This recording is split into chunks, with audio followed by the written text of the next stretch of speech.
महाकालेश्वर ज्योतिर्लिंग ही भारत का एकमात्र ज्योतिर्लिंग है जहां शिव को ओंकार स्वरूप में पूजा जाता है और यहां रुद्राक्ष की जगह शिवलिंग पर विशेष भस्म और जल का प्रयोग होता है। उज्जैन को सप्तपुरियों में नहीं बल्कि मोक्ष देने वाली अवंतिका नगरी माना गया है, जहां मृत्यु के समय भगवान महाकाल का स्मरण करने से मोक्ष की प्राप्ति की मान्यता है। महाकाल मंदिर का गर्भगृह जमीन से नीचे स्थित है, जो इस बात का संकेत देता है कि शिव यहां पाताल, पृथ्वी और आकाश तीनों लोकों से जुड़े हैं। गर्भगृह में स्थापित लिंगम का स्वाभाविक झुकाव आज भी दक्षिण दिशा की ओर माना जाता है। स्कंद पुराण के अवंतिका खंड में उल्लेख है कि उज्जैन में काल स्वयं शिव की आज्ञा से चलता है, इसलिए इस नगर को काल की राजधानी कहा गया।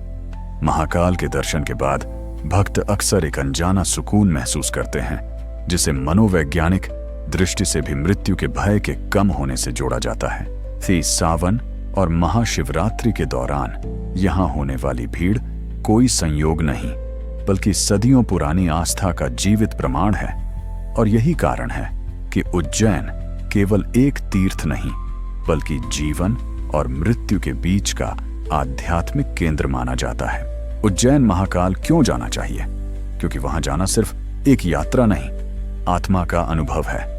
उज्जैन में स्थित श्री महाकालेश्वर ज्योतिर्लिंग भगवान शिव का एकमात्र ऐसा स्वरूप है जो दक्षिणमुखी है, जिसे काल, मृत्यु और भय पर विजय का प्रतीक माना जाता है। मान्यता है कि जो व्यक्ति महाकाल के दर्शन करता है, उसके जीवन से डर, नकारात्मक ऊर्जा और बाधाएं धीरे धीरे हटने लगती हैं। महाकाल के दर्शन से इंसान को यह एहसास होता है कि समय सबसे बड़ा सत्य है और जो शिव के शरण में है उसे काल भी छू नहीं सकता।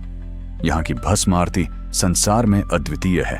श्मशान की भस्म से होने वाली यह आरती हमें याद दिलाती है कि अहंकार, मोह और शरीर सब नश्वर हैं, केवल शिव ही शाश्वत हैं। उज्जैन सप्तपुरी में से एक है जहां कहा जाता है कि एक पल का भी सच्चे मन से किया गया दर्शन जन्मों के कर्मों को हल्का कर देता है।